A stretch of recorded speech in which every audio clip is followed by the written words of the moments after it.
Hi, Derek Evans here, your author at hopeithelps.org. Today's a very exciting day. It's time for step 10 of the 10 steps to bliss. And of course, we couldn't complete our steps to bliss without creating a meditation practice. So I'm a big believer in creating a practice. I'll explain why shortly. But first of all, let's talk about meditation. What is meditation? Let's say you've never meditated before. Well, meditation is essentially being in timeless awareness, or being in a state of restful awareness. But the key word is awareness. And awareness, of course, is related to the present moment. So meditation is being locked in to the present moment. So contrary to sort of the traditional definition of meditation, you picture a guy, he's got his hands like this, saying Om, which works actually, and I recommend it. But that's kind of the traditional idea of meditation, and that's what I'll mostly discuss today. At any time in which you are experiencing the present moment, whether it's riding your bike or playing a sport you like or painting or whatever it is, you're meditating. You're in meditation when you are in the present moment. And so the Zen masters will tell you that a meditation practice is practicing being in the present moment 24/7, as often as possible, at all times. If you're practicing meditation, you are practicing present moment awareness all the time. So that gets a little bit technical with the Zen masters sometimes. But for my purposes, for step 10, the idea is to talk about meditation in a more traditional format. Sitting quietly, breathing. And that's really what it is. You sit and breathe with your eyes closed. And in doing so, a lot of things will happen. You will experience a lot of different thoughts. You will be able to see for the first time what's actually in your mind, because you've quieted yourself, your external activities enough to be able to pay attention to what's going on in your mind. You'll notice that it's quite cluttered in there. That's the first thing you'll notice when you first start meditating is, wow, there are a lot of thoughts going through my mind. It may seem impossible to quiet those down, but you can. You absolutely can. Of course, I recommend meditation for this because it's what's worked for me, plain and simple. I have used meditation to quiet my internal dialogue, to quiet a lot of the things that are knee-jerk, that are from the reptilian brain, if you will, to create more of a state of peace overall and enjoyment.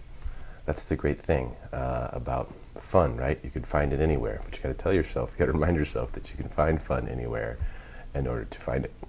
So these are all conscious thoughts. This comes from meditation, and that's one of the main reasons why I recommend it.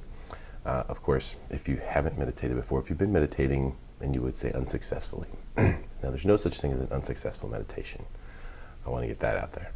But if you feel that it's been unsuccessful, if you say, well, I've tried meditation, and I can't do it because it's just too difficult for me. My mind's going too crazy. Here's a couple tips. First of all, understand the goal. The goal is to experience the present. The goal is to quiet your mind. You can do that in a lot of different ways. So if you have tried doing it in one way, try another. If that doesn't work, try another. If that doesn't work, try another. For some of us, that's just focusing in on one thought or a mantra, for example, or maybe even one picture. The Dalai Lama says to meditate picturing a Buddha. And he gives you specific instructions on how to do that, to picture it about 4 inches tall and about 20 feet away. I mean, he has this very specific thing, and that might be what works for him, but it may not work for you. So for you, meditation might be picturing a meadow or a mountain or your last ski trip going down the mountain. There could be a lot of different things that'll help you feel the present moment, become aware. That's really what it's about. So we'll talk about using a mantra to do that. Of course, mantra it means mind vehicle, mantra, mind, vehicle. And the idea behind using a mantra is that it makes it easier for us to zero in and to wash out the other thoughts. So you have, thousands of thoughts going through your mind all day long. It's actually 65,000 is what they estimate. So if you think about that, there's hundreds of thoughts going through your mind at all times. Using a mantra will help you quiet those down because you can focus your energy on the mantra. A very common one that's used is so hum or ah hum. They both mean the same thing. I am. Now, I use so hum more often, personally, but that's literally the sound that we make when we breathe. So on the in-breath, mentally, you don't say it out loud, just mentally, so. And then whenever you're ready to breathe out, and mentally say, hum. And what happens is you become focused on your breathing, and you become focused on the mantra, and the rest of those thoughts just kind of trickle away. And then now you've cleared your mind. Really cool things will happen when you achieve that. And you can do it anytime. You don't have to sit on a cushion and get in a dark room or do anything like that. You could do this literally while you're on the bus. You could do this while you're waiting in line. You could do this while you're watching TV and the commercials come on. Mute it, so hum for a couple of minutes. You do it anytime. There's no rules. That's one thing I really want to get across. There's absolutely no rules. When it comes to meditation, when it comes to your spiritual journey, there are no rules. It is boundless. Anything goes. Whatever works, whatever makes you happy is okay. So these are just guides. These aren't rules. If you don't do it this way, it won't work. No, that's not what I'm saying. This is just what's worked for me. Hopefully it'll help you. So using a mantra, try So Hum. There are lots of different mantras. Sanskrit mantras, people really like those. If you're a fan of Deepak Chopra like I am, he uses a lot of Sanskrit mantras. Some of them are pretty cool. You got to go with what works for you. I think the most important thing, though, for meditation is comfort level. Comfort level to the extent that you're not lying down, though. Lying down, of course, you'll fall asleep, and that's okay. If you're using meditation to fall asleep, you can do that. I do it for my daughter. She's 8. Give her meditation at night when it's bedtime, and she goes to sleep and sleeps very heavily and very good as a result of it. I haven't got her quite to where she wants to meditate outside of that, but she enjoys doing that at night. So if you were going to meditate for the sake of going to sleep, by all means, lay down, put in your meditation or start your meditation, your recapitulation, whatever it is you're doing, and it'll definitely work. But comfort is the key if you're not going to lay down, because we don't want any physical discomfort or distractions to the meditation. The more deeply we get into the meditation, the more sensitive we will be to anything that takes place, because our awareness is going to be heightened by the meditation. So wear comfortable clothes. I just got done meditating here, as you can see. I'm in my comfortable clothes, literally a sweatshirt and pajama pants.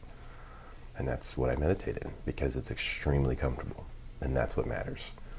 Now, sometimes I will still meditate in jeans or whatever it may be, but the point is, be very, very comfortable with the clothes you have. And if you don't have any super comfy clothes, go buy some. It's worth it.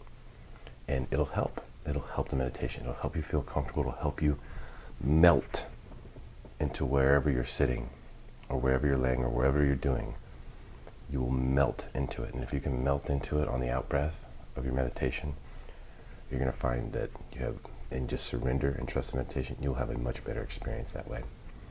Of course, before you even begin, you have to trust the meditation.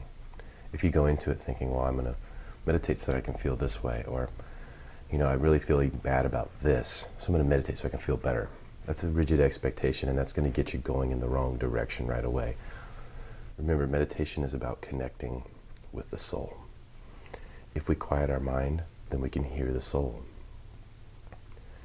If you go in with a rigid expectation, then you're not allowing the soul to do its work. You're not allowing the meditation to connect with your soul so that the soul can give you the answer, so that the soul can become the voice that you hear more often than all these conditioned reflexes and thoughts that we have throughout the day. So trust the meditation going into it. Believe me, you'll always get what you need when you meditate. And if you have a mental rant during your meditation, that's okay. That's what you needed. If you fall asleep, okay. That's okay. Even if you didn't intend to, if you end up falling asleep, do not fight it. Let it happen. Trust the meditation. If you end up, for some reason, going back into an old thought, or something pops up from your past, or you confront a feeling that you didn't realize you had that was kind of underneath things, experience it. You may be able to hash out some old things. You may be able to confront some stuff and let go of it as a result of your meditation. So as much as you want to focus on your mantra it's okay to surrender to the meditation and let it take you wherever it's going to take you. Now, if you find yourself starting to think about, oh, I got to get eggs from the store, that's when you want to use the mantra to get back. But if your meditation is taking you through something that your soul needs, let it do so. And that's where trusting the meditation is so important. So if you've never meditated before and you're doing your first meditation, I have some simple instructions here that you can go through in order to execute your first meditation. It's really easy. You find a quiet place, you go into a room, turn off the lights, close the door. You put on some comfy clothes, set a timer for 15 minutes. Use the so hum mantra, okay, where you say so mentally on the in-breath and hum mentally on the out-breath. And just do that until the timer goes off. And you will find that you will experience something if you do that. If you can do that, you will experience something and you will say, wow, I have to look into this more. I have to do this more. And that's kind of the moment when a lot of people realize that, I want to do this on a regular basis. This is where creating a meditation practice comes in, and that's the whole point of the 10th step. It's not just to explain meditation or say, hey, here's how you can meditate if you need to. Do it on a Thursday if you're upset. It's to actually think about, well, how can I do this on a regular basis? How can I do this on a regular basis but make it exciting and not leave it up to however I'm feeling necessarily that day, or, oh, the day went by and I forgot to meditate. But if you have a practice in place, it doesn't need to be rigid. In fact, my practice, I have it linked right there. You can see I have one type of meditation that I'm going to do every day, but I meditate multiple times a day. So I have total freedom for the other meditations. And the reason that I have the things that are listed in my meditation practice on the link that you can click is because those are things that are really important to me, and I want to make sure I include those in what I'm doing every single week. So I've included step-by-step instructions on, first of all, a couple things you can read if you're totally brand new. Try your first meditation. Do it a few times. Get some experience with it. Read a couple of books. I have some suggestions there. And then once you get an idea of some of the themes, some of the things that really speak to your soul, then you can start organizing those and creating your own practice as I've listed below. This is the final step, the 10 steps of bliss. If you can get through your first meditation, your second meditation, have some success, read just a little bit about the subject so that you have some background information, then take those simple steps below to create your own meditation practice. I truly believe that you will have a better life experience. Happy meditating. I really hope it helps. And namaste.